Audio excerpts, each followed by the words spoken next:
Hello students, मैं Naveen Kumar Rao online video lecture में आपका स्वागत करता हूं। स्टूडेंट्स, आज हम आपको बीएमडब्ल्यूई या बीएमसी सब्जेक्ट का दूसरा चैप्टर बताने जा रहा हूं। चैप्टर का नाम है कंबस्शन ऑफ फ्यूल। ठीक है ना। तो हम सबसे पहले जानेंगे कि फ्यूल होता क्या है। ठीक है। फ्यूल को हिंदी में हम ईंधन कहते हैं। ठीक है। ईंधन एक ऐसा पदार्थ होता है जो जलने के बाद अधिक से अधिक मात्रा में हमको उष्मा देता है। ठीक है ना। हम ऐसे कह सकते हैं कि वे पदार्थ जो ऑक्सीजन के साथ रिएक्ट करने के बाद हमको अधिक से अधिक मात्रा में हीट एनर्जी देता है। ठीक है। ईंधन का एग्जाम्पल हम कह सकते हैं कि पेट्रोल हो गया, डीजल हो गया, कोयला हो गया, नेचुरल गैस हो गया। ये सभी के सभी जो है ईंधन है, जलने के बाद पर्याप्त मात्रा में ऊष्मा प्रदान करते हैं। ठीक है। Use of fuel.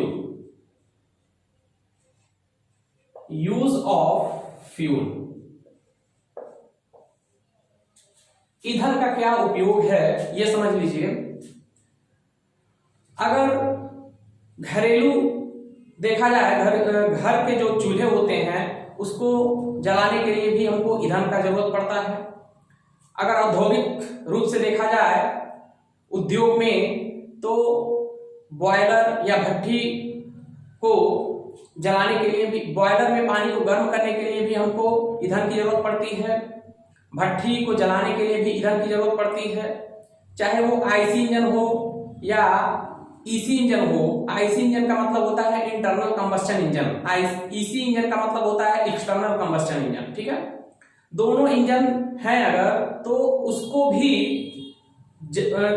हमको हीट एनर्जी के लिए कुछ ना कुछ ईंधन का प्रयोग करना पड़ेगा। ठीक है। जो ईंधन होता है वो मुख्यतः हम किसी चीज को गर्म करने के लिए ही इसका उपयोग करते हैं। अगर इंडस्ट्री में देखा जाए, उद्योगों में देखा जाए, तो कास्टिंग करना है, ढलैया करना है, तो वहां पर भी फ्यूल का उपयोग होता है। फ्यूल को हम जब बर्न कराएंगे तभी हम किसी भी मेटल को पिघला करके कास्टिंग कर सकते हैं। ठीक है।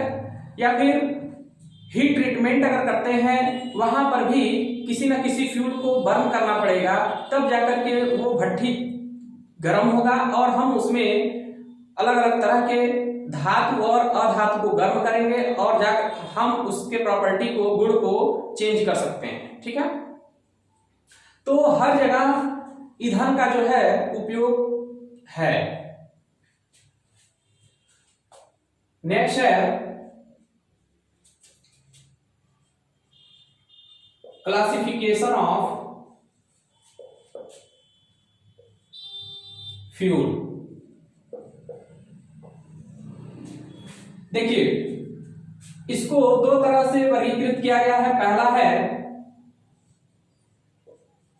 ऑन द बेसिस ऑफ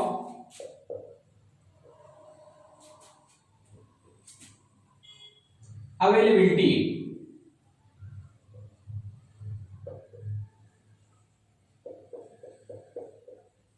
ठीक है, प्राप्यता के आधार पर। और दूसरा है on the basis of physical state.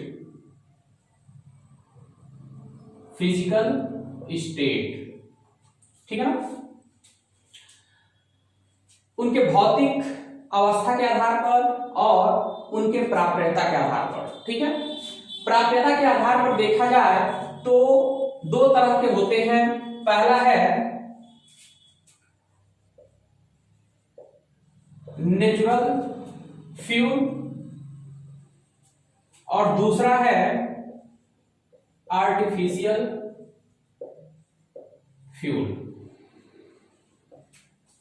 ठीक है। On the basis of availability मतलब प्राप्यता के आधार पर देखा जाए तो दो तरह के फ्यूल होते हैं, नेचुरल फ्यूल और आर्टिफिशियल फ्यूल। ठीक है।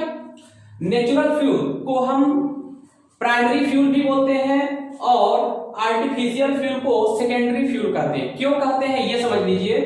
नेचुरल फ्यूल का मतलब होता है कि जो नेचर में पाया जाता हो और हम डायरेक्ट उसको गर्म करके, उसको बर्न करा करके हीट एनर्जी हम प्राप्त कर लेते हैं, ठीक है, उसको बोलते हैं नेचुरल फ्यूल। जैसे कोयला हो गया, लकड़ी हो गया, नेचुरल गैस हो गया, ठीक है, ये जो है क्रूड ऑयल हो गया, ये सभी के सभी नेचुरल फ्यूल हैं, ठीक है। इसी वजह से इसको हम प्राइमरी फ्यूल भी बोलते हैं। दूसरा है आर्टिफिशियल फ्यूल। आर्टिफिशियल फ्यूल भी नेचर में पाया जाता है, लेकिन हम उसको कृत्रिम रूप से तैयार करते हैं। जैसे पेट्रोल, डीजल, मिट्टी का तेल, coal gas, water gas, producer gas, ठीक है, और पल्वराइज्ड कोल, ये सभी के सभी जो है आर्टिफिशियल फ्यूल होते हैं और उनको सेकेंडरी फ्यूल भी बोलते हैं। इसी वजह से बोलते हैं सेकेंडरी फ्यूल, ठीक है। उसको हमको कृत्रिम रूप से तैयार करना पड़ता है, तब जाकर के वो बनते हैं, इस वजह से उसको बोलते हैं सेकेंडरी फ्यूल, ठीक है। On the basis of physical state की बात करेंगे तो पहला है फिजिकल, भौतिक अवस्था के आधार पर, तो ये हो जाएगा सॉलिड फ्यूल।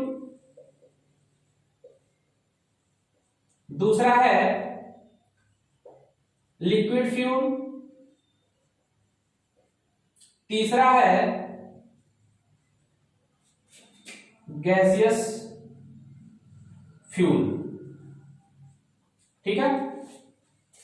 तीन होते हैं, अवस्था के आधार पर देखा जाए तो तीन तरह के फ्यूल पाए जाते हैं, सॉलिड फ्यूल, लिक्विड फ्यूल और गैसियस फ्यूल। सॉलिड फ्यूल में सॉलिड फ्यूल क्या होता है? सॉलिड फ्यूल वो फ्यूल होता है जो ठोस अवस्था में पाया जाता है, ठीक है, सॉलिड स्टेट में पाया जाता है, जैसे लकड़ी, कोल, ठीक है, कोक, ये सभी के सभी सॉलिड फ्यूल हैं, ठीक है, ठोस अवस्था में पाए जाते हैं।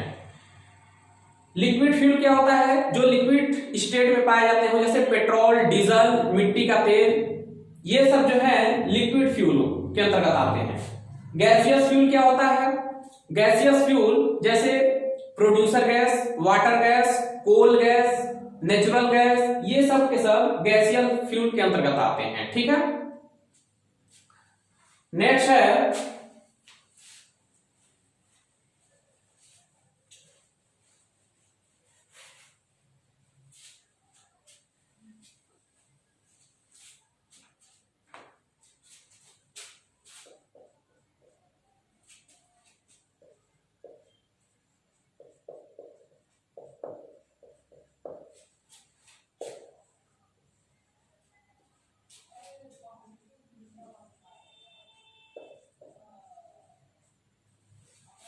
Characteristics of an ideal fuel. अगर कोई एक आदर्श ईंधन है तो उसका क्या कैरेक्टरिस्टिक्स रहना चाहिए, क्या गुण होना चाहिए, ठीक है ना। तो सबसे पहला जो आइडियल फ्यूल का गुण होना चाहिए यह है कि उसका कैलोरीफिक वैल्यू ज्यादा होना चाहिए, अधिक होना चाहिए, ठीक है। कैलोरीफिक वैल्यू का मतलब होता है कि अगर 1 किलोग्राम द्रव्यमान का कोई भी फ्यूल बर्न कराया जाता है तो जितनी ऊष्मा उसमें से उत्पन्न होती है वो उस फ्यूल का ऊष्मीय मान होता है या कैलोरीफिक वैल्यू होता है, ठीक है। दूसरा है इसमें जो मॉइस्चर कंटेंट होते हैं वो नहीं होने चाहिए, ठीक है, मॉइस्चर कंटेंट नहीं होनी चाहिए, और नॉन कंबस्टिबल कंटेंट भी नहीं होने चाहिए, ठीक है। जलने के बाद वो कम से कम धुआं उसमें से निकले, ऐसा होना चाहिए फ्यूल। पोर्टेबल होना चाहिए, जैसे ट्रांसपोर्टेशन अगर हम कर रहे हैं एक जगह से दूसरे जगह उसको लेके जा रहे हैं तो बहुत आसानी से हम उसको ले जा सकें, ठीक है। उसका जो भंडारण है, स्टोर एक जगह कर रहे हैं, वो सही तरीके से हो सके, कोई दिक्कत ना हो, ठीक है। और मार्केट में हर जगह उपलब्ध होना चाहिए, ठीक है।